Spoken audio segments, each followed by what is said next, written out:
Meus queridos, graça e paz, boa noite.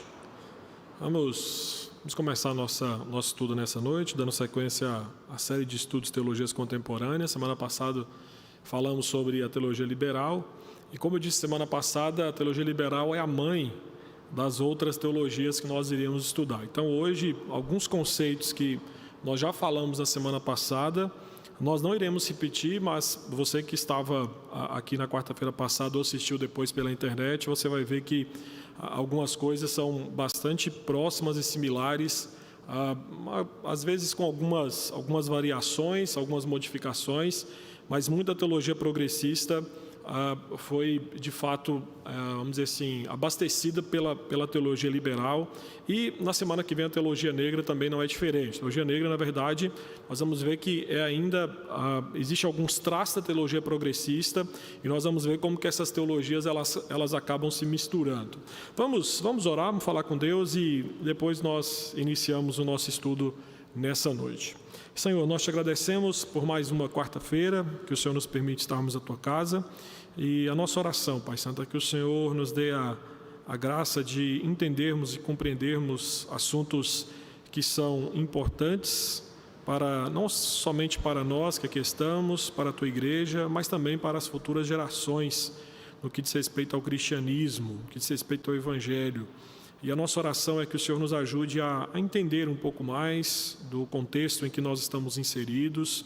Pai Santo, a teologia que nós iremos estudar hoje não está distante de nós, pelo contrário, é provável que no decorrer do estudo, muitos daqueles que estão aqui irão se identificar com traços, com ensinos, com percepções, com vozes que já foram ouvidas, Pai Santo, no que diz respeito a essa teologia. E a nossa oração, primeiramente, é que o Senhor nos dê a humildade de entendermos, compreendermos que se não fosse pela tua graça e misericórdia, o nosso coração jamais se inclinaria para a verdade. Se não fosse pelo teu agir em nossas vidas, continuaríamos perdidos em nossos pecados, em nossos delitos, sendo enganados, ludibriados e levados por vãs filosofias. Por isso pedimos ao Senhor que nos dê a humildade de olhar para um assunto como esse, entendendo, Pai Santo, e compreendendo que as pessoas que a abraçam são pecadoras e que necessitam da tua graça, da tua misericórdia, assim como nós. Ajude-nos, Pai Santo, nessa noite, é o que pedimos e oramos em Cristo Jesus. Amém. Meus queridos, imagine você em um culto, uma igreja evangélica, e de repente o grupo de louvor improvisa, no meio do louvor, improvisa com canções de forró, e de repente todo mundo na congregação levanta e começa a dançar agarradinho. Ou, quem sabe, você foi passando em frente a um zoológico e viu um grupo de jovens com frases cristãs em suas camisetas, dedicados à consciência ecológica, chorando assim aos prantos porque um elefante acabou de morrer. Ou, pior ainda, quem sabe você entra numa igreja esperando ouvir a mensagem do evangelho, e o que você encontra é um comediante em um momento de stand-up comedy. Ou mais além do que isso, imagine você chegando numa igreja e de repente o pregador da noite é um drag queen, e ao final, juntamente com outros homossexuais, todos eles participam do sacramento da ceia. Bem-vindo ao mundo da teologia progressista. Queridos, vamos falar hoje de uma teologia que, de certa forma, nos mostra um cristianismo que, de acordo com eles, é celebrado com ânimo, com alegria, com a mente e um coração extremamente aberto para tudo e todos. E aí você fica pensando assim, pastor, mas para que estudar teologia progressista? Não tem sentido nenhum estudar um assunto desse. Eu vou te falar que sim, porque diariamente, queridos, várias denominações históricas têm visto muitos dos seus membros abraçando conceitos dessa teologia. Às vezes nós que estamos, você vai ver que durante o estudo, é provável que muito daquilo que a teologia progressista defende, ensina, não de forma direta, mas indiretamente você já foi alvo dos seus ensinos, quem sabe passeando pela internet, quem sabe aí assistindo algum programa de televisão e por aí vai. Então, eu quero primeiramente para que você entenda que esta teologia ela é extremamente influenciada pelos anseios ideológicos da posição política da esquerda. Isso é fato, tá bom? Seus proponentes não escondem isso, eles deixam muito claro que o viés, nós vamos falar um pouquinho sobre isso, que o viés de uma das influências filosóficas que eles recebem é justamente do marxismo, para entender a realidade, enxergar a realidade, enfatiza a criatividade na adoração, o feminismo, a amizade gay, pluralismo religioso, uma forte ênfase na justiça social e compromissos ecológicos. Eu vou pegar aqui um resumo bem rápido que o Franklin Ferreira colocou em um artigo, A Infiltração dos Cristãos Progressistas na Igreja Cristã, e ele explica bem o que eles defendem aqui.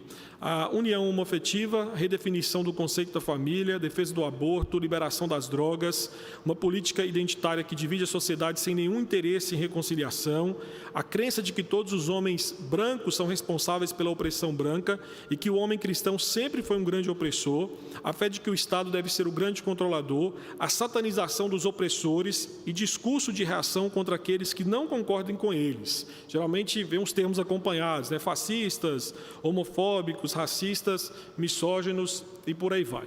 Tá bom? Então, basicamente, se você pensar num cristão progressista, você vai ter, de forma bem resumida, isso aqui. Tá? Então, hoje, a nossa ideia é tentar entender como que eles chegaram até isso, né? Por que eles defendem o que eles defendem hoje. Então, nós vamos começar com uma perspectiva histórica e deixe-me te falar o seguinte, que é difícil você conseguir traçar um aspecto histórico dessa teologia. Diferente da teologia liberal que falamos na semana passada, que tem homens específicos que em determinado momento da história se levantaram, como nós citamos aqui na semana passada o Schleiermacher, né? E a partir dele as variantes da teologia liberal acaba acontecendo. Na teologia progressista nós não temos vamos dizer assim, uma pessoa específica que em algum momento da história levantou e começou a defender a teologia progressista. Então o que nós temos, na verdade, são traços em que em alguns momentos nós percebemos que essa teologia ela surgiu. Então a teologia progressista, a gente tem que começar primeiro definindo o termo para que a gente possa entender do que se trata de fato essa teologia. Então, primeira coisa, a teologia progressista não é a mesma coisa que a política progressista, tá bom? É fato que a ideia, né, vamos dizer assim, a ideia progressista, assim como na política, pode se referir literalmente à ideia de locomoção, né, à ideia de estar andando para frente.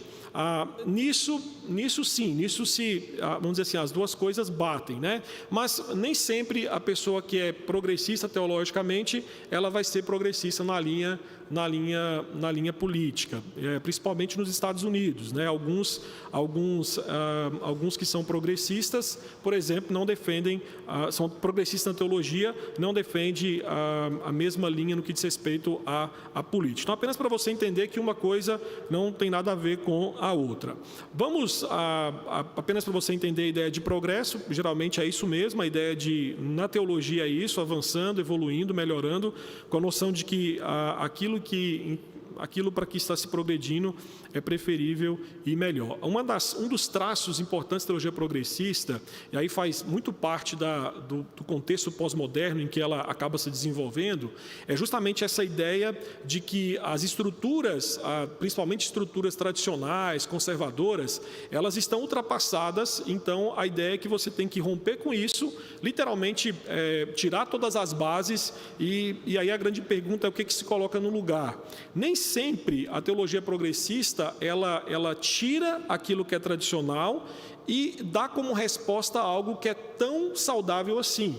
Geralmente ela não se compromete em colocar algo no lugar. A ideia dela é simplesmente destruir, e você pergunta, mas e reconstruir? Nem sempre é o interesse deles. Tá? Então, por isso que essa ideia de que está sempre avançando, evoluindo. Então, na concepção deles, destruir estruturas, né, tradicionais, conservadoras, já é um passo para a evolução. Por isso que quando geralmente alguém que é conservador no que diz respeito à teologia ortodoxa, a teologia, se depara com um progressista e ele defende geralmente pontos da ortodoxia, um dos pontos mais importantes que ele é rechaçado é o seguinte: olha, você é ultrapassado. Né? Você quer ficar preso ao passado. Então nós precisamos progredir, precisamos melhorar. Então vamos caminhar um pouquinho aqui para vocês entenderem melhor como é que chegou-se a esse contexto. Eu quero pensar aqui numa primeira onda deste movimento. Então, como eu falei para vocês, é difícil falar de fato quando começou esse movimento. O que nós temos aqui de dados históricos é que é um movimento pós-liberal. Após a teologia liberal, nós temos a neo-ortodoxia, que é uma resposta à teologia liberal, temos o evangelicalismo, o fundamentalismo, como falamos na semana passada um pouquinho sobre isso, e entre eles aparece também aí as teologias pós-liberais, que foram teologias que surgiram depois do liberalismo, e uma delas é justamente a teologia progressista. Nós temos alguns traços dessa teologia surgindo da Igreja Católica. Na época do papado Pio X, que foi entre 1903 a 1914.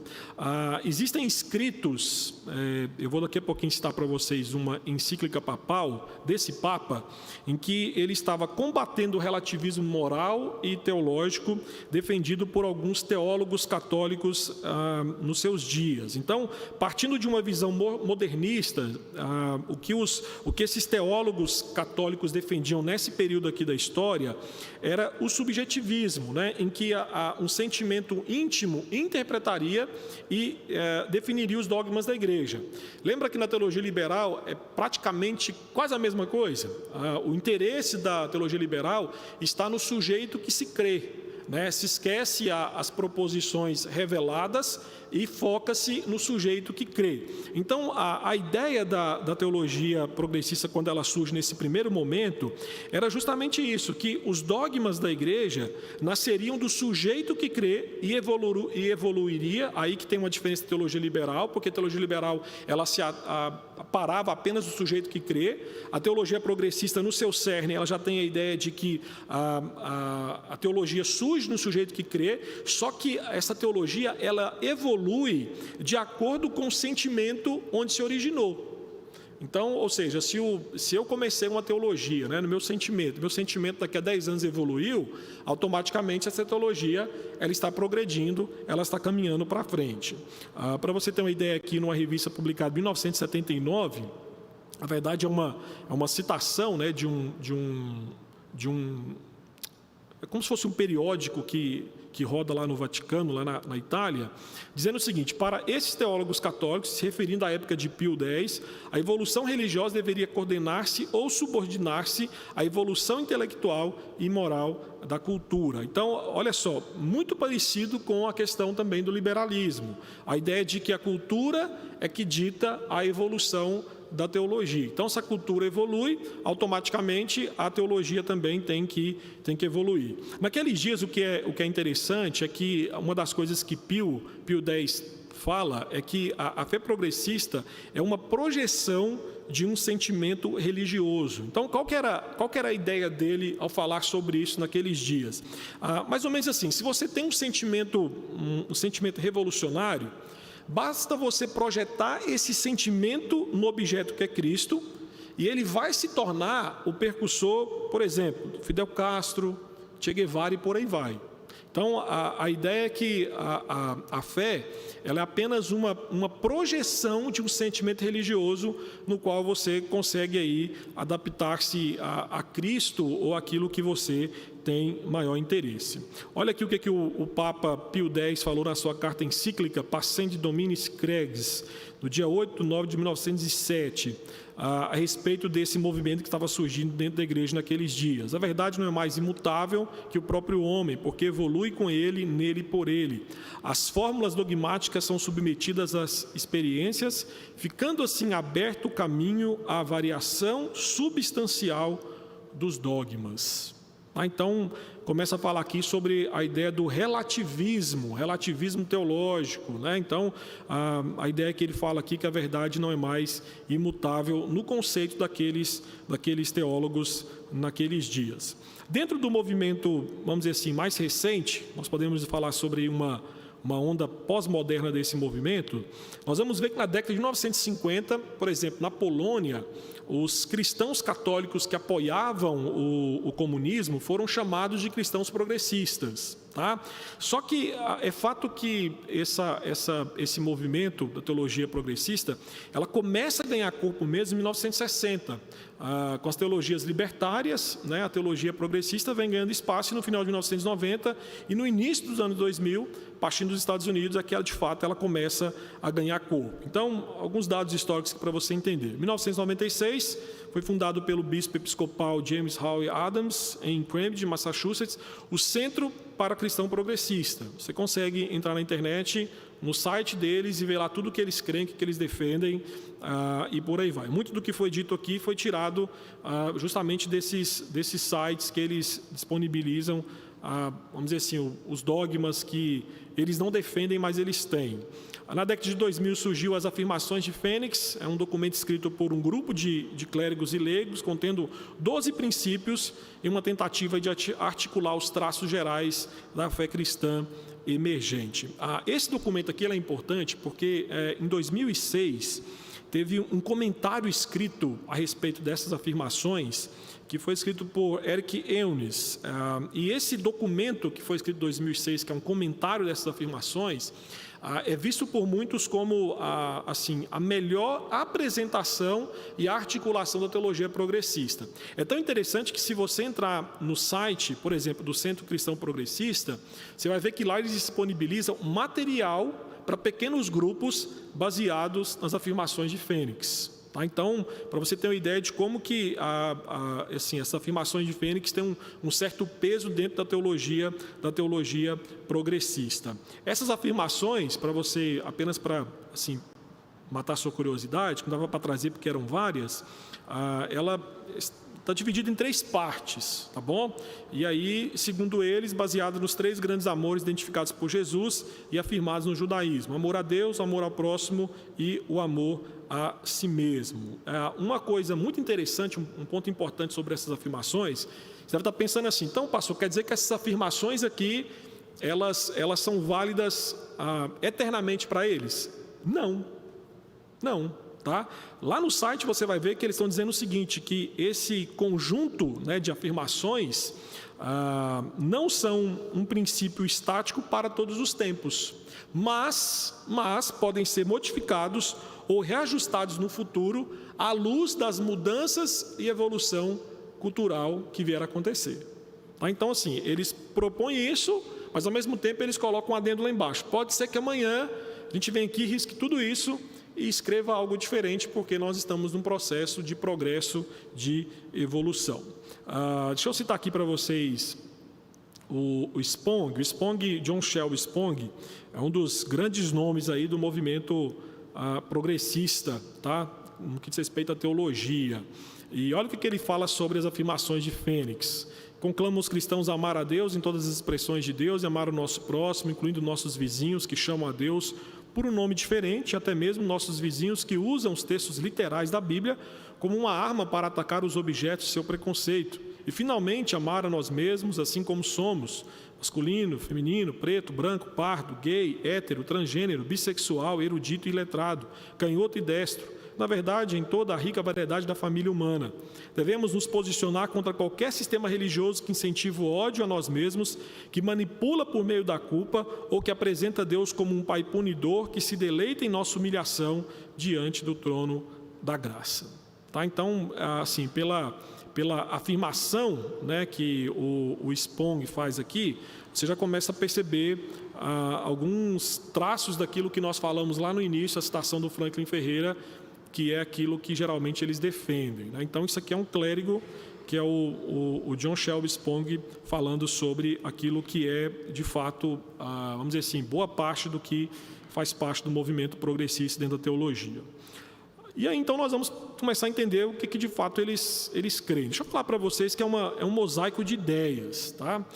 Eu estava até conversando com alguns amigos pastores sobre essa teologia, e assim, é difícil você determinar quais são de fato aquilo que é deles, aquilo que não é deles, porque ao mesmo tempo que algumas doutrinas ou dogmas eles cunham agora, amanhã eles já podem descartar, já podem pegar outras e por aí vai. Então nós vamos pensar naquilo que de certa forma fomentou o que existe hoje. Tá? Então, como a teologia progressista ela é fruto do pós-modernismo, o que nós vamos ver nela, queridos, é uma espécie de sensibilidade cultural sem absolutos. Então, vamos dizer assim, eles têm certo nojo, ojeriza a ideia de você falar absolutos, né? Ao mesmo tempo, você vai ver que é uma teologia baseada em incertezas, né? E, ao mesmo tempo, sem fundamentos, porque o tempo inteiro ela está progredindo. Então, o que essa teologia ela aprecia é o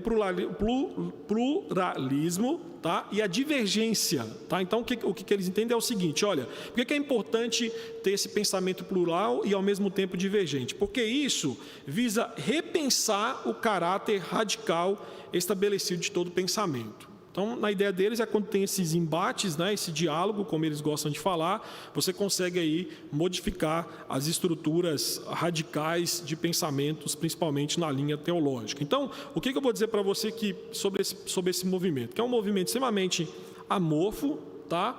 Que se caracteriza pela assimilação e fundição de conceitos teológicos e filosóficos. Literalmente é um mosaico de ideias, então um monte de ideias misturadas. Então vamos começar pelas influências teológicas. Eu vou traçar aqui apenas 3 que eu entendo que são importantes, mas poderíamos falar aqui de outras, né? Entendendo que partimos aqui de uma grande influência da teologia liberal. A primeira, a teologia da libertação. A teologia da libertação foi um movimento aí que surgiu na década de 1950 para 60, no contexto da Igreja Católica Latino-Americana, tá bom? Teve 2 proponentes, Camilo, agora me falhou o nome dele, Camilo e Gutierrez.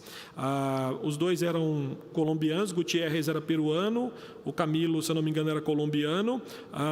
Camilo era um padre extremamente envolvido com as causas humanitárias, políticas, né, principalmente envolvido com a questão dos pobres.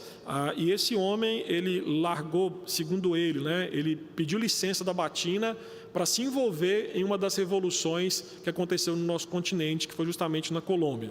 Ele acabou morrendo em uma emboscada militar, e aí Gutierrez teve um grande impacto na vida dele por conta dessa morte, né? Então, esse movimento tinha como mola mestra, ainda tem, né, a luta em defesa dos marginalizados e pobres. O que essa teologia ela entende? É que Deus está presente nas tentativas daqueles privados do seu direito de se insurgir contra a opressão. Então, em alguns escritos do Gustavo Gutierrez, ele até defende que, se necessário for, pegar em armas, né, promover revolução é lícito, completamente lícito, desde que você esteja derrubando um sistema opressor. No seu livro Teologia e Libertação, ele fala justamente sobre isso, sobre essa possibilidade de fazer isso. Tanto é que uma das frases dele, né, que foi até, eu peguei e cunhei do livro aí do Ed Miller, Teologias Contemporâneas, ele fala que a teologia da libertação está arraigada na militância revolucionária. Então, assim, a teologia da libertação traz o pressuposto de que a teologia deve ser contextual, ou seja, a reflexão teológica se encontra vinculada a uma situação histórica e social específica. Então, a inovação metodológica aqui da teologia da libertação é colocar a reflexão teológica, a teoria, em segundo plano. Então, o que vem em primeiro lugar, segundo a teologia da libertação? Primeiro, eles falam, a primeira obra da igreja, o que eles chamam de praxis, né, é o engajamento na obra libertadora de Deus. E aí eles vão dizer o seguinte, olha, você só conhece a Deus de fato, na medida que você participa da obra de Deus no mundo, que é, sobretudo, uma obra de libertação dos marginalizados, dos pobres, daqueles que sofrem a opressão. Então, na ideia da teologia da libertação, a teologia não é e não deve ser desligada do envolvimento social ou da ação política. Então, nessa teologia, as convicções doutrinárias são menos importantes que sua reflexão teológica. Então, a ortopraxis, ou seja, a ação, a atitude, em vez da ortodoxia, vamos dizer assim, os conceitos corretos, torna-se o critério para a teologia. Você vai ver muito claro isso na teologia progressista. Qual que é a grande falha da teologia da libertação? Meus queridos, sem uma ortodoxia correta, sem teoria correta, a sua prática tende a ser errada. Então, inverter esse polo, como a teologia da libertação faz, é problemático. Outro ponto importante problemático nessa teologia é entender que a única forma de você conhecer Deus é quando você se envolve, segundo eles, numa obra de libertação dos pobres. Por isso que essa teologia da libertação é conhecida como uma teologia voltada para os pobres. Na ideia deles, a única forma de você conhecer Deus é quando você se envolve nessa ação libertadora. Tá? As Escrituras não dá base para isso no que diz respeito ao conhecimento de Deus. A Bíblia fala sobre a importância de se cuidar dos menos favorecidos, né, dos pobres, mas não a ponto de colocar a principal obra da igreja apenas focado em um grupo específico da sociedade. Outra teologia que influenciou demais a teologia progressista, a teologia da correlação. Essa teologia ela começa com Paul Tillich, que é outro alemão, né, defendia a teologia de respostas, também conhecido como teologia da cultura, né, ou seja, na perspectiva do Tillich, a teologia deve adaptar a mensagem cristã à mentalidade moderna. Ele fala, olha, sem essa adaptação, a teologia se torna extremamente obsoleta. Então, qual que era, vamos dizer assim, um método de ação da teologia da correlação segundo Tillich? Se baseava em perguntas e respostas. Tá? Então, o Tillich dizia o seguinte, que você tem que explicar o conteúdo da fé cristã por meio de perguntas existenciais. E aí, então, você teria a resposta, segundo ele, na revelação, para que você pudesse fazer esta correlação. Então, de forma bem resumida, ele vai dizer o seguinte: primeiro, o teólogo tem que agir como um filósofo e questionador. E aqui é um ponto importante se pensar que, na ideia do Tillich, independente da filosofia que você abraça, se ela é caída, se ela é redimida ou não tem importância. Tá? Então, na ideia dele é o seguinte, olha, a filosofia sempre vai te dar perguntas existenciais para te ajudar a entender a realidade. Só que ela vai te levar a refletir na realidade, tentar entender a realidade, mas ela não vai ter as respostas concretas para essa realidade. E aí então ele fala, depois o que você faz como teólogo? Depois que você usa a filosofia para questionar, você então usa os símbolos da revelação divina para formular respostas. E aí ele vai dizer que a função do teólogo então é juntar as perguntas com as respostas numa correlação crítica. Olhando esse ponto aqui, você fala assim, é isso mesmo, né? Tirando a filosofia, nós temos como base na fé cristã trazer respostas existenciais profundas no coração do homem, né? Essa correlação, ela tem que existir mesmo. Só que o problema no método do Paul Tillich é que, apesar que ele fala aqui, né, que tem que ir para os símbolos da revelação divina para formular as respostas, primeiro é que ele não cria na Bíblia como revelação de Deus. Não cria. Tá bom? Para ele era um livro qualquer, você crê, os escritos dele ele fala sobre isso. Você acreditar ou não na existência de Adão e Eva, não tem diferença nenhuma para a sua fé. Tá? O que se eles existiram ou não, indiferente. Tá? O que você tem que tirar dali é a essência ou o conceito maior que está por trás daquilo que está sendo ensinado. Então, o método Tillich ele é problemático porque, na prática, como ele mostra nos seus escritos, o conteúdo, bem como a forma, acaba sendo influenciado ou até determinado pelas perguntas filosóficas. Tá? Então, de forma assim, bem resumida, como o John Jefferson fala sobre isso, né, concordo com a ideia de um método de correlação seja valioso e até mesmo necessário, da maneira como Tillich desenvolveu, o fator controlador era a cultura e não a tradição cristã. Em decorrência disso, ele falava a mente moderna, mas não a confrontava com a mensagem bíblica que exige uma conversão radical do coração e da mente ao Deus vivo. Olha, isso aqui acontece muito na teologia progressista. Tá? Existe um anseio de trazer respostas, principalmente respostas no que diz respeito à área da sexualidade, né, área da família, área da política. Só que o problema é que, de fato, como o John Jefferson mostra aqui, acontece também na teologia progressista, o que controla as respostas das perguntas é a cultura e não as escrituras. Esse é um ponto trágico no que diz respeito à teologia progressista. E a teologia da nova política, né, que começou também com dois teólogos alemães, o Jürgen Moltmann e o Johann Baptist Metz, em meados de 1960. o Moltmann ainda está vivo, o Mitz não está mais. Ambos tiveram experiências, né, de serem levados aí para campos de concentração durante a Segunda Guerra Mundial, e a partir disso eles desenvolveram a teologia, o Moltmann conhecido como a teologia da esperança, né, a ideia de que Deus se envolve com o sofrimento do homem, mas os dois, de certa forma, acabam se envolvendo aí com aquilo que é conhecido como a teologia da nova política, né? O que eles entendiam? Entendiam que a mensagem cristã deve ser apresentada em uma perspectiva política, ou seja, sempre que nós apresentamos a mensagem cristã, nós temos que ter uma ânsia da transformação social do mundo e da história.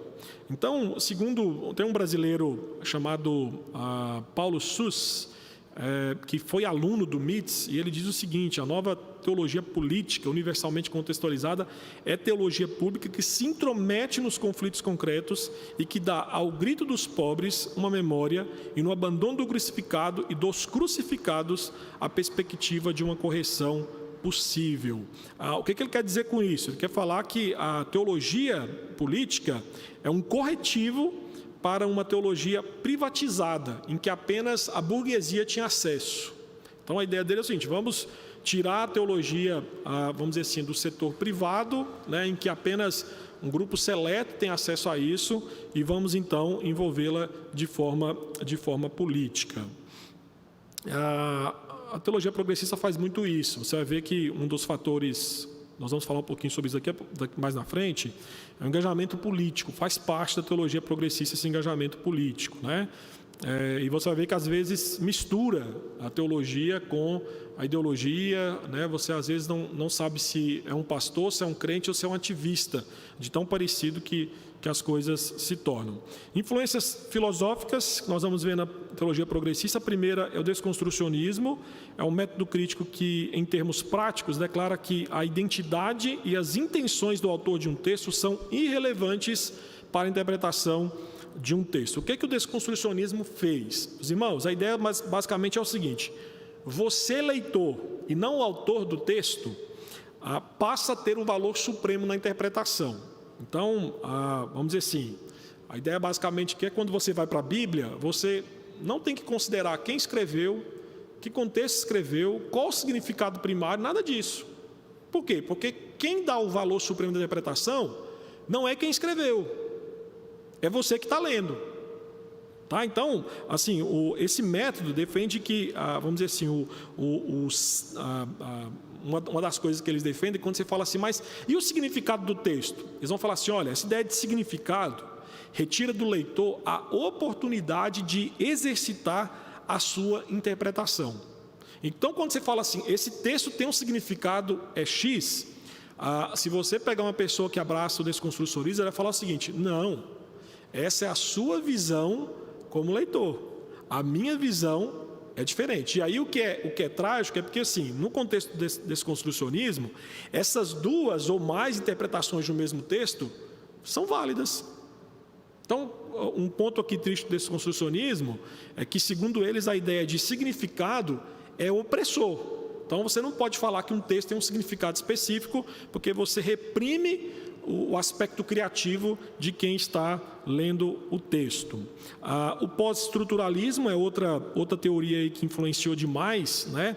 É também uma teoria de desconstrução na análise literária, liberando o texto para uma pluralidade de sentidos, muito parecido com o desconstrucionismo, né? A diferença é que, assim, no campo da interpretação bíblica, o pós-estruturalismo, ele acabou desafiando ideias como a de interpretações institucionalmente legitimadas ou academicamente respeitáveis da Bíblia. Eles surgiram aí com a hermenêutica da suspeição, né? A ideia de que existe, quando você fala assim, olha, esse texto bíblico por exemplo, Romanos 1, né, tem um significado X. Você pode trazer todos os argumentos exegéticos, hermenêuticos, né, comprovando historicamente que esse é o significado do texto. Eles vão dizer o seguinte: olha, quem que definiu isso? Que autoridade que definiu isso? Quando que definiu isso? Quem foi o povo que definiu isso? Então, a hermenêutica da suspeição, ela coloca em suspeita aquele que é, ou aquilo que é fonte de autoridade sobre um texto interpretativo. Tá? Então, ela vai sempre suspeitar quando você fala assim, olha, a Bíblia diz... Não, mas a Bíblia diz por quê? Quem disse que isso é o correto? Então, há sempre uma ideia de suspeição.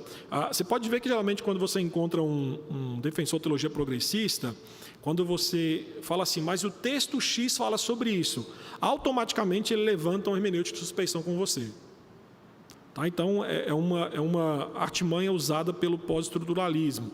E existe também o discurso de reação, né, que foi aí de Foucault, a ideia do questionamento das normas existentes. Né? O discurso de reação ele é muito, muito visível, principalmente na teologia gay e na teologia feminista. Tá? E aí também há traços dele na teologia negra. Né? E aí, assim... Abraçando essa ideia de Foucault, nós vamos ver a Judith Butler, que ela questionou, né, as normas existentes no que diz respeito à heteronormatividade. Então, ela defende a desconstrução sexual, né, a identidade de gênero fixada por princípios estruturantes. Ela fala que isso não existe, e você vai ver como que a teologia progressista abraça isso. Tá? Então, olha só, são princípios filosóficos complicados, e que dá base aí filosófica para a teologia progressista. Aí tem o marxismo, né? O marxismo que diz respeito à teologia progressista, eles utilizam o marxismo como um instrumento de análise social e como um programa para mudar a sociedade. Como instrumento de análise social, eles entendem que a sociedade está dividida em classes, né? Em opressor e oprimido, burguesia e proletariado, ricos e pobres, e que a exploração que o mais forte faz do mais fraco, acaba gerando aí futuramente uma revolução. No que diz respeito a mudar a sociedade, né, eles vão fazer aí, de fato, a visão deles aqui apenas um programa político pelo qual o sistema social atual injusto pode ser eliminado e uma atual sociedade justa ser levantada através do socialismo ou através do marxismo sendo colocado em prática. Então, você vai ver que a crítica ao capitalismo e o favorecimento pelo socialismo faz parte dessa assimilação pela teologia progressista. Tá bom? Vamos seguir, meus irmãos? Muita coisa, né? Vai dar tempo ainda. Vamos lá. Vamos tentar, então, definir quais são os principais dogmas da teologia progressista. Por mais que eles falam que não tem, eles têm algumas coisas pelas quais eles lutam e até mesmo, se for necessário, dão a vida por isso. Deixa eu trazer para você aqui o que o Roger Olson, esse aqui é um outro site que fala sobre progressismo. Na verdade, é um artigo em que ele fala sobre a ideia do cristianismo progressivo não é política progressista, né? E ele fala que o cristianismo progressivo é uma abordagem pós-liberal da fé cristã que é influenciada pelo pós-modernismo. Proclama Jesus de Nazaré como Cristo, enfatiza o caminho e os ensinamentos de Jesus, não apenas sua pessoa, enfatiza a imanência de Deus, não meramente a transcendência de Deus, inclina-se para o panenteísmo ao invés do teísmo sobrenatural, enfatiza a salvação aqui e agora em vez de principalmente no céu mais tarde, enfatiza ser salvo para uma vida robusta, abundante, eterna, em vez de ser salvo do inferno, enfatiza os aspectos sociais, comunitários da salvação, em vez de meramente os pessoais, destaca a justiça social, a proteção ambiental e a não violência como parte integrante do discipulado cristão. Leva a Bíblia a sério, mas não literalmente, adotando a compreensão mais interpretativa e metafórica.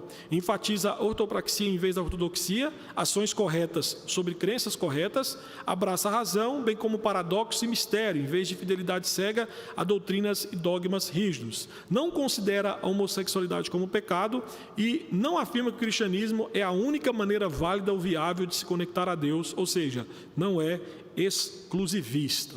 Tá? Então aqui você tem, vamos dizer assim, aqui você tem vários dogmas pelos quais a teologia progressista aí, ela defende. Então, eu quero pensar com você a partir dessa fala aqui do Roger Olson, algumas coisas importantes, alguns princípios norteadores dessa teologia. Primeiro, relativista, tá? Por quê? Porque, como ele mesmo disse, vai além da reinância bíblica, credos ou dogmas. Uma coisa que é importante você ver na ideia de teologia progressista é que eles valorizam a busca pela verdade, mesmo crendo que você nunca vai poder encontrar a verdade.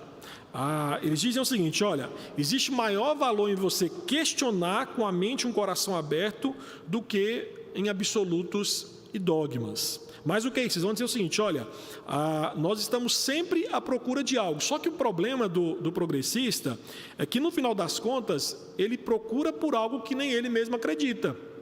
Porque o progressista, no que diz respeito à ideia de significado, eles são contra a ideia de significado, né? Se você falar assim, isso significa tal, é um absoluto. E como eles são contra absolutos, a ideia é que eles vão estar sempre correndo atrás de algo e eles nunca vão encontrar isso. Então, eles absorvem aí, né, mudanças, no que diz respeito ao relativismo, né, mudanças rápidas em suas crenças aí à medida que elas acabam tendo novas descobertas sociais, científicas. Isso acaba, de certa forma, mudando as crenças deles. Extremamente moralista. Isso aqui é um ponto importantíssimo que a gente tem que pensar na teologia progressista. Por mais que eles falam que não são moralistas, eles são. Por quê? Na concepção da teologia progressista, tem que ser uma pessoa boa. Você precisa apenas seguir algumas regras estabelecidas por eles, tá? Ser gentil com os outros, principalmente os grupos vistos como minorias ou excluídos. Se você tiver a ação correta com as pessoas corretas, você então é a pessoa que vai viver sua vida tranquilamente, tá? Então vamos dizer assim, é um meio um princípio que norteia essa teologia, que muitos não pensam nisso. É inclusivista, né? Rejeitam o conceito de que o cristianismo tem a verdade absoluta, creem que outros caminhos espirituais são válidos, né? Eles defendem que Jesus fornece apenas uma das várias maneiras pelas quais você pode se conectar com a pessoa de Deus, né? Então, Jesus Cristo não é o caminho, a verdade e a vida. Jesus Cristo é apenas um dos caminhos e uma das verdades que existe por aí para você chegar até a pessoa de Deus. Olha o que os 8 pontos do cristianismo progressista. Isso é um outro site que também defende de forma muito clara a teologia progressista, e aí ele vai explicar um pouquinho sobre o que eles buscam, né? São 8 pontos que eles defendem lá, e um dos pontos é esse aqui. Buscam criar uma comunidade que inclua todas as pessoas, incluindo, mas não se limitando, a cristãos convencionais e céticos questionadores, crentes e agnósticos, pessoas de todas as raças, culturas, nacionalidades, pessoas de todas as orientações sexuais e todas as identidades de gênero, pessoas de todas as classes historicamente marginalizadas, todas as criaturas e vegetais. Tá? Então, se você é um vegetal aí, você pode fazer parte dessa igreja também, tá bom? Pelo menos essa é a ideia deles, né? Então, você vê que como que as coisas vão evoluindo, né? No sentido pejorativo, no sentido ruim, né? Nessa igreja congrega não apenas criaturas, né? E aqui a ideia aqui é de fato de seres humanos, mas também vegetais. Então, uma igreja assim, com uma teologia extremamente inclusivista. E o ativismo político, né? Que, seguindo aí em sua maioria os pressupostos ideológicos da esquerda, nos levam, né, ao engajamento nas políticas públicas aí. Partindo ali da teologia da libertação que nós falamos alguns instantes antes, o que eles entendem nesse ativismo político é que a classe que salvará o mundo é a dos excluídos, né, das minorias, né, as mulheres, os negros, os homossexuais, os índios e por aí vai. Eles dão, queridos, quando eles se levantam aqui nesse ativismo político, eles dão status de dogmas a temas como, por exemplo, união homoafetiva, aborto, maioridade penal. Eu tenho um pastor batista chamado, acho que se não me engano, Henrique Vieira. Ele vai muito se não me engano, acho que ele vai muito em alguns programas da Globo, né? Você vai ver que o ativismo político dele, e às vezes ele usa traços, né? Fala sobre Jesus, fala sobre amor, né? Mas, por exemplo, no ativismo político ele estava defendendo, um dia eu vi um vídeo curto dele em um programa de televisão, ele falando sobre a ressurreição de Cristo. E ele disse que a ressurreição de Cristo, na verdade, não aconteceu. Na verdade, a ressurreição de Cristo, aqueles homens que estavam que cercavam Cristo, eram pessoas marginalizadas, eram pessoas pobres.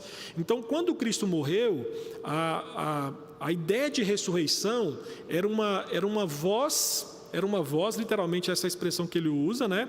Era uma voz de libertação, era um brado de libertação, dizendo para aqueles homens: olha, vocês mataram Jesus, mas nós não aceitamos isso. né? Então, a ideia dele é que esse ativismo político, ele é visto desde os dias em que os discípulos de Jesus Cristo se levantaram contra o sistema opressor, que acabou culminando na morte de Jesus Cristo, né? Então, eles defendem também, no que diz respeito ao ativismo político, a ideia do politicamente correto, até mesmo a proclamação do Evangelho, né? Por exemplo, o que nós estamos fazendo aqui hoje, num conceito da teologia progressista, é politicamente incorreto.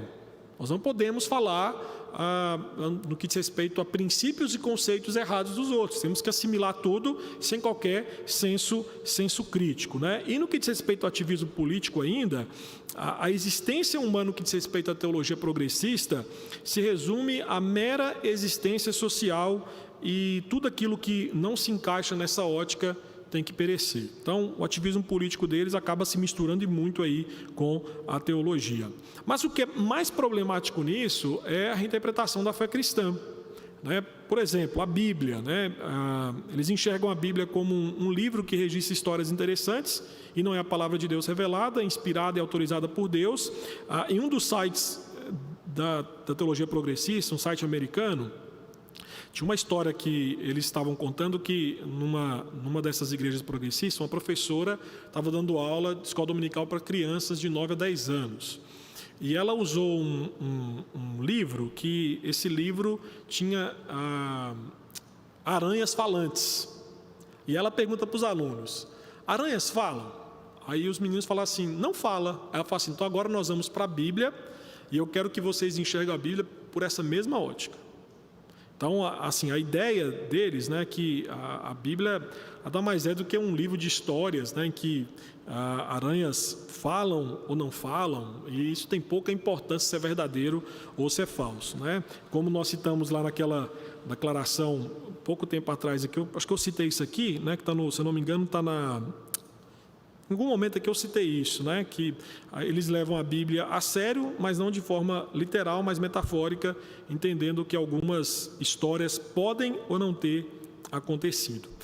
Em outros momentos, só para você ter ideia de como que a Bíblia não é um livro tão importante na teologia progressista, alguns autores teólogos progressistas, eles levantam diante do público, né, que se diz cristão, e de certa forma encorajam aqueles cristãos a ignorar, né, a negar, a opor-se à Bíblia, dizendo que a Bíblia, de certa forma, é imperialista, punitiva e excludente. Então, eles não apenas assim descaracterizam a Bíblia como palavra de Deus, como em alguns momentos também até mesmo se colocam contra esta palavra. Até porque também a palavra do Senhor confronta muito daquilo que eles defendem como verdade que tem que ser abraçado.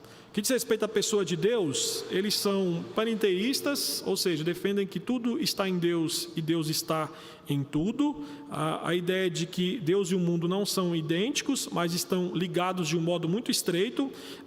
Eles chegam ao absurdo de dizer que sem o mundo, Deus não seria Deus. Então, porque existe o mundo, existe a pessoa de Deus, né? Um outro conceito também que eles abraçam, que é do Paul Tillich, é a ideia de que Deus é pessoal, mas não é a pessoa. Tá? Ele é pessoal, mas não é uma pessoa. Ele é um ser que existe, mas não pode ser o próprio ser.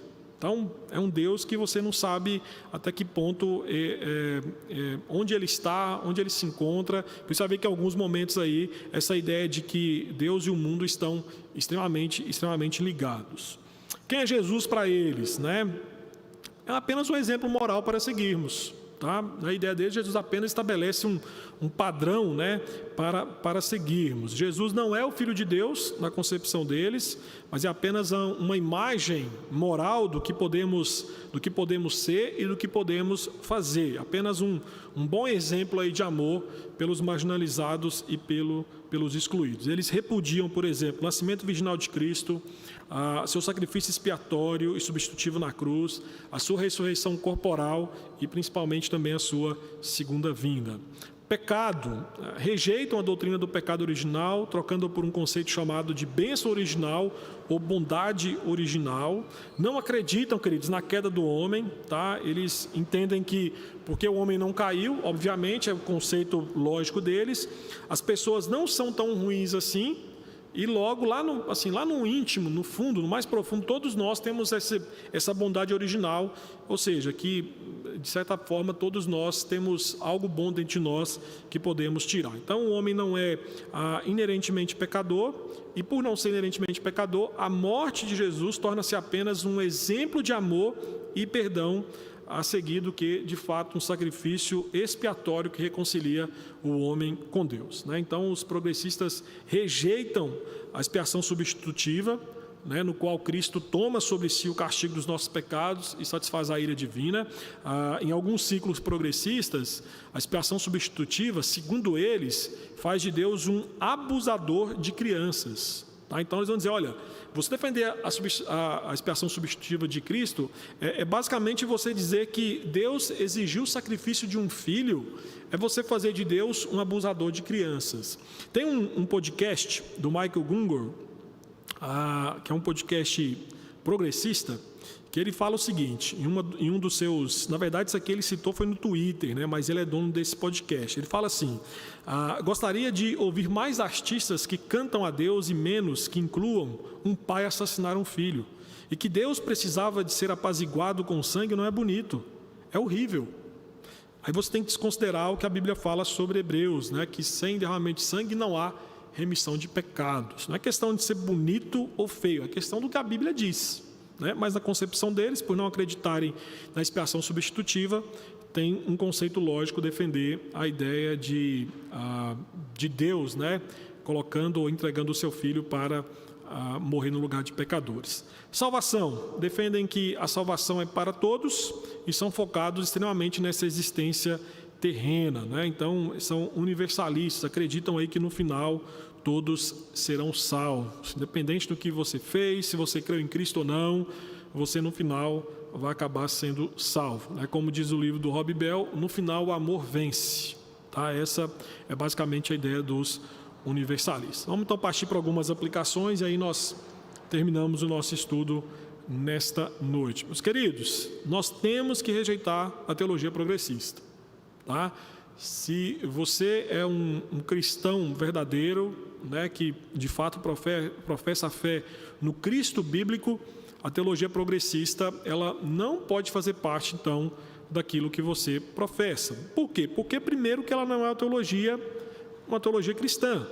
A sua mensagem não deriva da Bíblia, flui da sabedoria humana, como nós mostramos aqui, O seu cristianismo é apenas um pretexto. O que você vai ver é que eles se baseiam muito mais em uma ideia, em conceitos, do que de fato naquilo que a teologia cristã sustenta ao longo dos séculos. O que nós percebemos é que a teologia progressista nega doutrinas essenciais da fé cristã. Ela não apenas nega, como ela rompe com aquilo que sempre foi consenso teológico entre cristãos legítimos. Então, assim, nós estamos falando aqui de uma teologia que tem um ponto de discordância com a teologia reformada. Não. Nós estamos falando aqui de uma teologia que ela literalmente rompe com toda a tradição histórica cristã. Estou pensando não só no contexto de reforma, de protestantismo, mas também de catolicismo. Então, para você ter ideia, eles negam a crença no Deus unitrino, negam a revelação infalível e autoritativa das Escrituras, nega a queda do homem, o pecado original, nega a salvação exclusiva pela graça, nega o nascimento virginal de Cristo, o seu sacrifício expiatório e substitutivo na cruz, nega a sua ressurreição corporal, sua segunda vinda, única, visível e pessoal. Então, olha só, nós estamos falando aqui de uma teologia que literalmente rasga tudo aquilo que as Escrituras nos dá base para termos como teologia. Então, não estamos falando aqui de uma teologia que em algum ponto nós temos discordância, mas é 99% em tudo. Em tudo é discordante daquilo que, de fato, a teologia bíblica cristã nos ensina. Um outro problema que nós temos que rejeitá-la é porque ela é uma adaptação cultural do Evangelho. A teologia progressista ela sofre da síndrome da cama procrustiana.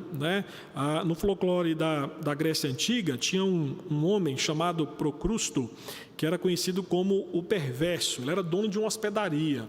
E o que a história dizia? Que ele convidava você para ir passar um dia, dormir na casa dele, ou na hospedaria dele. E aí, quando você deitava na cama, a cama era menor do que você. Então o que ele fazia? Ele simplesmente usava de tortura e mutilação, e aí ele esticava, amputava perna, braço, para que você pudesse ficar certinho naquela cama. Então a ideia dele é o seguinte: olha, você não cabe aqui, então vou dar um jeito de você caber nessa cama para você dormir. Aí não importava o jeito que ele fazia, cortava a sua cabeça, seu braço, sua perna, mas você acabava ali de forma entrando naquela cama sem nenhum problema. Eu estou dizendo isso porque assim, o que nós vamos ver é que, de certa forma, a teologia progressista ela faz aquilo que Proscusto fazia. Ela tem uma forma, ela tem um modelo que ela acredita, e ela pega a teologia e ela começa a cortar, para que aquilo que, vamos dizer assim, de certa forma, consiga se encaixar na forma teológica que ela quer defender. O que nós vamos ver aqui é que, de certa forma, a forma da teologia progressista é que vai determinar a sua verdade. Vai determinar a verdade. Então, verdades que não cabem naquele sistema, naquela caixinha fechada da teologia progressista, verdades cristãs, elas são simplesmente cortadas e não servem para eles. Então, você pode ver que, por exemplo, teologia progressista, você não vai ouvir falando sobre pecado, arrependimento, inferno. Isso foi cortado. Tá? Eu lembro que, alguns anos atrás, um pastor amigo meu foi convidado para pregar numa igreja, não era uma igreja presbiteriana, graças a Deus, foi convidado para pregar numa igreja, e quando ele chegou, ele foi no gabinete conversar com o pastor, e o pastor falou assim: olha, você vai pregar sobre o quê? E aí ele, no primeiro princípio, pensou que era uma conversa informal entre pastores, vou pregar sobre tal texto, e ele começou a falar: vou pregar sobre a cruz de Cristo, vou falar sobre a questão do pecado, como que Deus tratou o pecado na obra de Cristo e tal. E ele falou assim: não, se for pregar isso aqui, você não vai nem subir no púlpito. Aí, como assim? Ele falou: não, porque aqui a gente não prega sobre isso não. As pessoas estão aqui e não querem ouvir sobre isso, é muito ofensivo. Esse pastor amigo meu voltou para casa. Ele não pôde pregar por conta daquilo que ele se prontificou a pregar. Tá? E eu estou falando para você que essa igreja a qual meu amigo foi, não é uma igreja vista como uma igreja que abraça a teologia progressista.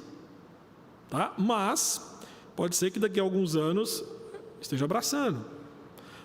Um outro problema da teologia progressista é que ela promove uma teologia promíscua. Meus queridos, sob a desculpa de combater preconceito, defende práticas sexuais ímpias e condenadas por Deus. Usando a ideia lá de políticas públicas, promove o assassinato de criança através do aborto. Em defesa da mulher, promove o fim da feminilidade e da masculinidade. Então, a teologia progressista, como disse um autor, é um reino sem um rei. Ele quer todas as bênçãos de Deus sem submeter ao seu governo. Quer um progresso sem a presença de Deus. Quer um progresso às custas da verdade revelada de Deus. Querem um progresso, de certa forma, sem a disciplina e correção divina do pecado. Então, uma das coisas que a gente vai ver é que eles gritam o tempo inteiro por justiça social, mas ao mesmo tempo eles vão ignorar algo que é mais importante que justiça social, que é a justificação pela fé como obra exclusiva da pessoa de Deus. Então, de certa forma, eles querem as implicações horizontais do Evangelho para a sociedade, sem a reconciliação vertical dos pecadores com Deus. Então, isso é um ponto problemático que essa teologia acaba promovendo. Apresenta também um Cristo que não salva ninguém. Então, vou voltar aquilo que eu falei para vocês semana passada. Dificilmente nós podemos chamar um liberal de irmão, porque o Cristo que ele crê é diferente do nosso. Então, a teologia progressista é a mesma coisa. Dificilmente você pode chamar um cristão progressista de irmão, porque o Cristo que ele crê é diferente do Cristo bíblico que nós cremos. Então, para você ter uma ideia, como eu falei para vocês, Jesus é visto apenas como um bom exemplo moral para pessoas que não são pecadoras. Então, de certa forma, assim, se não existe pecado, a cruz de Cristo é apenas um bom exemplo de abnegação, de sofrimento, de entrega para ser copiado. Então, você nem precisa, de certa forma, acreditar que ele é o Filho de Deus, que ele morreu, ele ressuscitou. Basta você copiar o seu exemplo moral, que no final dos tempos você será salvo. Então, no final das contas, na teologia progressista, Cristo não salva ninguém. Quem salva é você mesmo. Basta você seguir os passos apresentados por Cristo. E aí, na visão progressista, o que é mais trágico de Cristo é que Jesus nos dá um exemplo a seguir, mas não nos dá nenhuma solução para os pecados que realmente cometemos. Diferente da fé bíblica, da fé cristã bíblica. Jesus Cristo é um exemplo a ser seguido? Claro que é. Mas é só porque ele é uma boa pessoa? Não, porque de fato ele trouxe em sua obra expiatória na cruz a solução para os nossos pecados. Então, uma diferença gritante entre o Cristo progressista e o Cristo das Escrituras.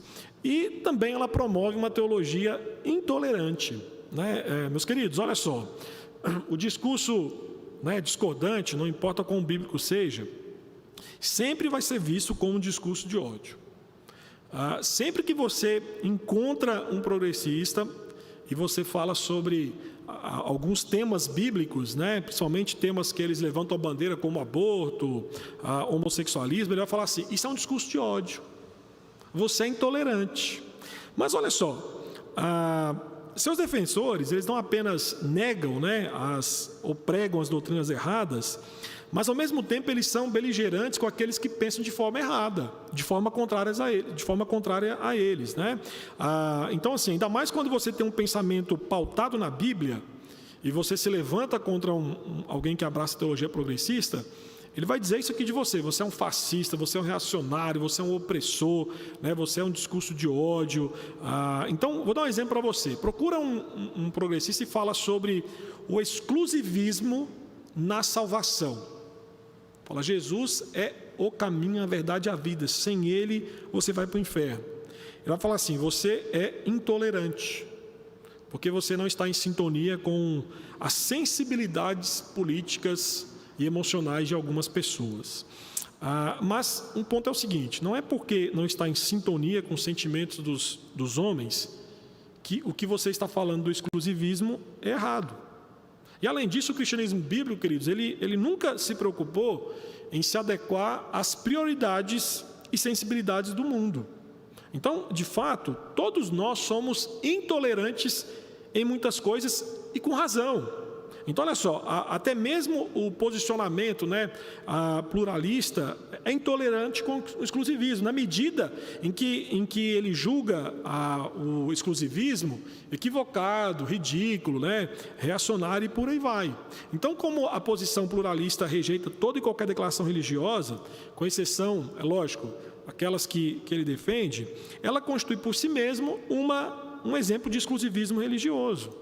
Então, um ponto importante que temos que pensar sobre essa questão de intolerância é que em qualquer debate sério, a intolerância no sentido de valor, de juízo, de repúdio de ideias e práticas errôneas é perfeitamente razoável. Você quer ver um exemplo disso? Se você chegar e falar assim, pegar uma ideia absurda aqui, né? Se você falar assim, todos nós condenamos um atentado terrorista. Todo mundo. Mas alguém fala assim: eu não condeno. Todo mundo vai reagir contra ele? Você não vai ser, de certa forma, intolerante a esse ponto, por quê? Porque, moralmente falando, alguém defender qualquer forma de atentado terrorista é moralmente errado. Então, nesse aspecto, julgando a atitude de forma errada, todos nós seremos intolerantes, não apenas para com aqueles que praticam um atentado terrorista, mas para com aqueles também que defendem. Então, essa ideia de que você fala sobre homossexualista é intolerante. Em qualquer debate sério, no que diz respeito a ideias, todos nós temos nossos pontos de intolerância. Em alguns momentos a intolerância ela é saudável, ela é salutar e ela tem que acontecer, né? Lógico que o que muitos vão dizer de intolerância aí é que nós falamos, agredimos, batemos. Eu particularmente digo para você, eu tenho na minha família, né, pessoas que são homossexuais, por exemplo, e os trato super bem, eles me tratam bem, né? Sabem dos meus pontos discordantes com eles, né? Tanto é que poucas vezes conversamos sobre isso, porque se tivéssemos oportunidade de conversar, iríamos ver o quão discordantes nós somos, mas convivemos bem. Agora, se sentarmos para conversar, obviamente que se eu levantar a perspectiva bíblica, ele vai ser intolerante para a minha ideia e eu vou ser, de certa forma, intolerante para com o pressuposto dele. Então, a gente fica vendo sempre esse discurso, né? Essa ladainha do intolerante, discurso de ódio, blá. Meus queridos, é uma teologia que promove a intolerância, porque se você discordar, automaticamente você está sendo intolerante. Aí você fala assim, mas pastor, a teologia reformada, ela não é intolerante? Não, de jeito nenhum. Meu irmão, você tem o direito de expressar a sua crença de qualquer jeito, em qualquer forma, qualquer lugar. A diferença é eu aceitá-la como verdadeira. Você pode expressar, você tem liberdade para isso, né? E nós defendemos isso, iremos morrer defendendo essa perspectiva, entre aspas, democrática, de você exercer o seu direito de falar o que você bem entende no que diz respeito à fé. Eu vou finalizar aqui com duas frases, uma do Tozer. O Tozer dizia que quando as ovelhas confusas começam a cair no despenhadeiro, a ovelha que quiser salvar-se individualmente precisa separar-se do rebanho. A unidade perfeita em tal momento só pode significar destruição total para todos. A ovelha sábia, para salvar sua própria pele, se afasta. Pensando nessa questão de teologia progressista, eu já vi alguns defendendo, nós temos que viver em comunhão, né? Progressistas, reformados, liberais. A ideia do Tozer é o seguinte: se estão todas indo para um despenhadeiro, você tem que ser a ovelha sábia para falar, opa, essa teologia não tem como comungar com ela. Então, é por amor à sua vida, por amor à sua alma, que você tem que se afastar, né? E a outra é do Gresham Machen, que dizia que em tempos de crise, Deus sempre salvou a igreja, mas Ele sempre a salvou pelos teimosos defensores da verdade e não pelos pacifistas teológicos, né? Semana passada eu falei um pouquinho sobre a história desse homem, né? Quanto que ele lutou contra o liberalismo nos Estados Unidos em 1935, e foi a partir dele que surgiu a igreja PCA, que é uma dissidente da igreja PCUSA, que foi a igreja mãe da Igreja Presbiteriana do Brasil, que mandou Simon para o Brasil e que hoje é dirigida por um pastora, né, transgênero. Então, só para vocês terem uma ideia de como que ele estava falando naquela época, quando ele escreveu o livro Liberalismo e Cristianismo, ainda hoje se faz verdade. Precisamos defender as verdades do Evangelho, né? De forma teimosa mesmo, né? Eu lembro que, não sei se vocês se lembram aquele programa bem antigo, né? Você Decide. Quem se lembra desse programa aí? Pode levantar a mão, que eu sei que você é tão velho quanto eu, vai. Você Decide, meus irmãos, olha só, se eu não me engano foi na década de 90 que tinha o Você Decide, né? Programa tão inocente, né? Tinha nada de inocente naquilo, tá? Aquele programa, na verdade, o que ele queria instigar era ideias contrárias à moralidade cristã daqueles dias, como senso comum. Então, você lembra que os episódios eram assim: a Chiquinha está namorando com o Joãozinho e eles nunca fizeram sexo antes do casamento. Aí a pergunta era, você decide, eles fazem sexo antes do casamento ou não? Aí as pessoas votavam, não tem problema nenhum, né? Aí tinha lá, fulano de tal, é homossexual, ele sai do armário ou não sai? Então, assim, aquele programa ele foi fomentando durante 2, 3, 4 anos a ideia de que aquilo que era errado não era mais errado. Não era mais errado. Então, quando eu falo sobre defender a verdade, sendo teimosos, é porque, assim, pela teimosia, muitas ideias progressistas estão entrando dentro da igreja. E principalmente por conta dos meios de comunicação. Eles insistem, eles são teimosos, eles continuam ali, batendo, e vão continuar fazendo isso. Então, o que a gente tem que fazer? Ser pacifista teológico? Nós temos as verdades, vamos ficar aqui quietinho. Meus irmãos, vamos usar o que nós temos ao nosso dispor e responder à altura. Se entendemos que a verdade que nós pregamos, ela salva, ela transforma, não é guardando dentro das 4 paredes que isso vai acontecer. Então, entenda que sempre que, como diz Judas, né, se você tiver que dar resposta da sua fé, seja preparado e assim o faça. Vamos orar, meus irmãos? Vamos orar, vamos falar com Deus. Se você quiser o material, manda um e-mail que eu passo para você todo o slide. Vamos orar, vamos falar com Deus. E se você tiver alguma pergunta, para não segurar os irmãos, só vem aqui embaixo me procurar que eu te respondo, tá bom? É mais fácil assim, certo? Senhor, graças te damos, obrigado porque o Senhor tem nos guardado o nosso coração de ideologias, de filosofias, de teologias contrárias à tua palavra, e pedimos ao Senhor que nos ajude, Pai Santo, a mantermos o nosso coração puro, preservado, não por nós mesmos, mas pela tua obra graciosa em nossas vidas. Ajude-nos também a proclamar a tua verdade, a tua palavra, com sabedoria, com amor, com zelo, com apreço, mas ao mesmo tempo também com coragem, com teimosia, para que aqueles que estão vivendo na escuridão, principalmente por conta dessa teologia perversa que nós falamos hoje, possam ser alcançados pela tua verdade salvadora e serem realmente transportados para o reino do teu grande amor.